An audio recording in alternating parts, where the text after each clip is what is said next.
एक बार फिर हम आप सभी के लिए एक नई वैकेंसी के बारे में जानकारी लेकर आए हैं।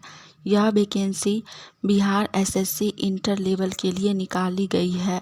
इस वैकेंसी से जुड़ी apply date, education qualification, age limit, post details, pay scales, application fee, इन सभी के बारे में हम आपको पूरी जानकारी देंगे। तो अगर आप भी इस वैकेंसी के लिए फॉर्म अप्लाई करना चाहते हैं तो हमारे इस वीडियो में लास्ट तक बने रहिए और इस वैकेंसी से जुड़ी पूरी जानकारी को ध्यानपूर्वक सुनिए, जिससे कि फॉर्म अप्लाई करते वक्त आपसे किसी भी प्रकार का कोई भी मिस्टेक या त्रुटि ना हो। चलिए जानते हैं इस वैकेंसी से जुड़ी पूरी जानकारी विस्तार में। सबसे पहले हम लोग जानेंगे इस वैकेंसी से जुड़ी अप्लाई डेट के बारे में। तो जो भी लोग इस वैकेंसी के लिए फॉर्म अप्लाई करना चाहते हैं वो लोग 27 सितंबर 2023 से इस वैकेंसी के लिए फॉर्म अप्लाई कर सकते हैं और इसका लास्ट अप्लाई डेट है 11 अक्टूबर 2023। फॉर्म ऑनलाइन के माध्यम से भरा जाएगा। आप लोग 27 सितंबर से लेकर 11 अक्टूबर के बीच में कभी भी इस वैकेंसी के लिए फॉर्म अप्लाई कर सकते हैं। इसके बाद हम लोग जानेंगे इस वैकेंसी से जुड़ी एप्लीकेशन फ़ी यानी कि आवेदन शुल्क के बारे में। Bihar BSSC inter level recruitment 2023 के लिए आवेदन करने के लिए आवेदकों को आवेदन शुल्क भी देना होगा।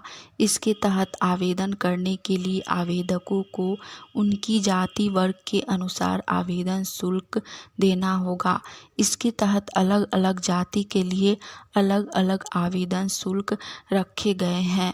इसके तहत अन्य वर्गों को आवेदन शुल्क में छूट भी दी गई है। चलिए देखते हैं किस जाति के कैंडिडेट के लिए कितना आवेदन शुल्क रखा गया है। तो सबसे पहली कैटेगरी है जनरल, ओबीसी और ईडब्ल्यूएस।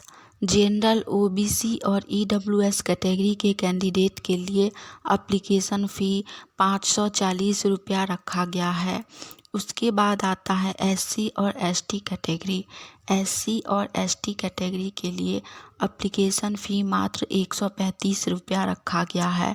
एससी और एसटी कैटेगरी के लिए एप्लीकेशन फ़ीस में छूट दी गई है। साथ ही ऑल कैटेगरी फ़ीमेल के लिए भी एप्लीकेशन फ़ी में छूट दी गई है। ऑल कैटेगरी फ़ीमेल के लिए भी एप्लीकेशन फ़ी मात्र 135 रुपया रखा गया है। एप्लीकेशन फ़ी ऑनलाइन के माध्यम से पेमेंट किया जाएगा। आप लोग गूगल पे, UPI, net banking, credit card, debit card इनके माध्यम से एप्लीकेशन फ़ी पेमेंट कर सकते हैं। इसके बाद हम लोग जानेंगे इस वैकेंसी से जुड़ी पोस्ट डिटेल्स के बारे में। इस वैकेंसी में टोटल 11,098 पोस्ट रखा गया है, जिसमें अलग अलग प्रकार का बहुत सारा पोस्ट रखा गया है। इसमें सबसे पहला पोस्ट है रोड कंस्ट्रक्शन डिपार्टमेंट यानी कि एलडीसी के लिए। इसमें टोटल पोस्ट 38 रखा गया है। दूसरा है prohibition excise and registration department के लिए। इसमें टोटल पोस्ट 340 रखा गया है। उसके बाद है होम डिपार्टमेंट के लिए।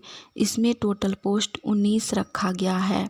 उसके बाद है home department reserve branch forensic के लिए। इसमें टोटल पोस्ट 10 रखा गया है। इसके बाद है लेबर रिसोर्स डिपार्टमेंट। इसमें टोटल पोस्ट 20 रखा गया है। उसके बाद है माइनॉरिटी वेलफेयर डिपार्टमेंट। इसमें टोटल पोस्ट 63 रखा गया है। उसके बाद है environment, forest and climate change department. इसमें टोटल पोस्ट 30 रखा गया है। उसके बाद है directorate of planning and training. इसमें टोटल पोस्ट 239 रखा गया है।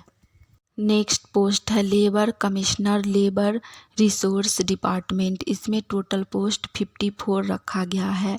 उसके बाद है हेल्थ डिपार्टमेंट। इसमें टोटल पोस्ट 69 रखा गया है। उसके बाद है cabinet secretariat office language department.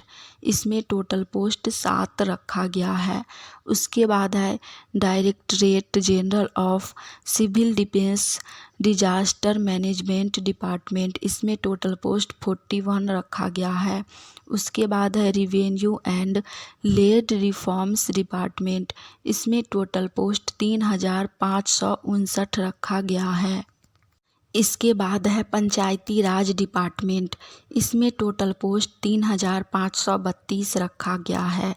Next post है मीनिंग एंड जियोलॉजी डिपार्टमेंट, इसमें टोटल पोस्ट 58 रखा गया है। उसके बाद है ट्रांसपोर्ट डिपार्टमेंट, इसमें टोटल पोस्ट 89 रखा गया है। उसके बाद पोस्ट है urban development and housing department, इसमें टोटल पोस्ट 2039 रखा गया है। उसके बाद है SC/ST वेलफेयर डिपार्टमेंट, इसमें टोटल पोस्ट 238 रखा गया है। उसके बाद है कैबिनेट सेक्रेटेरिएट डिपार्टमेंट, इसमें टोटल पोस्ट 4 रखा गया है। इसके बाद है department of animal and fisheries resource, इसमें टोटल पोस्ट 12 रखा गया है। और इस वैकेंसी का लास्ट पोस्ट है कोऑपरेटिव डिपार्टमेंट, इसमें टोटल पोस्ट 133 रखा गया है। इन सभी पोस्ट को मिलाकर इस वैकेंसी में टोटल पोस्ट 11,098 रखा गया है। इसके बाद हम लोग जानेंगे इस वैकेंसी से जुड़ी एज लिमिट के बारे में, यानी कि उम्र सीमा के बारे में। इस वैकेंसी में जाति वर्ग के अनुसार एज लिमिट यानी कि उम्र सीमा में छूट दी गई है। तो सबसे पहले हम लोग जानेंगे जनरल, OBC और EWS कैटेगरी के कैंडिडेट के एज लिमिट के बारे में।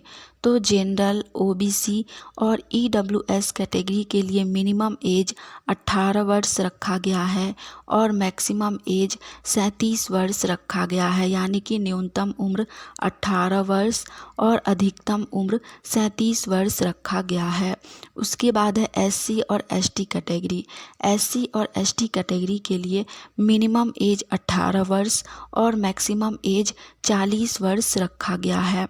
उसके बाद है ऑल कैटेगरी फीमेल के लिए, यानी कि सभी कैटेगरी की महिलाओं के लिए मिनिमम एज 18 वर्ष और मैक्सिमम एज 40 वर्ष रखा गया है।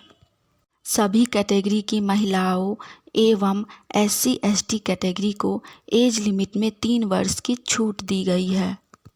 इसके बाद हम लोग जानेंगे इस वैकेंसी से जुड़ी एजुकेशन क्वालिफ़िकेशन यानी कि शैक्षणिक योग्यता के बारे में। इस वैकेंसी में एजुकेशन क्वालिफ़िकेशन बहुत ही कम रखी गई है। अगर आप 10+2 यानी कि इंटरमीडिएट पास हैं तो आप इस वैकेंसी के लिए फॉर्म अप्लाई कर सकते हैं।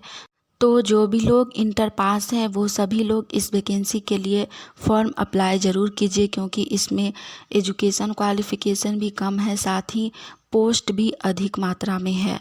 हमने इस वैकेंसी से जुड़ी पूरी जानकारी आपको दे दी है। अगर आपको यह जानकारी अच्छी लगी हो तो वीडियो को लाइक कीजिए।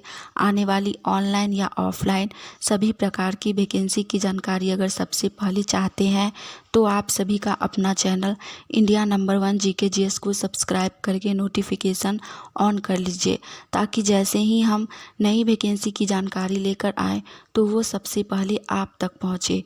चलिए मिलते हैं फिर से एक नई वैकेंसी की जानकारी के साथ। आज के लिए इतना ही। जय हिंद।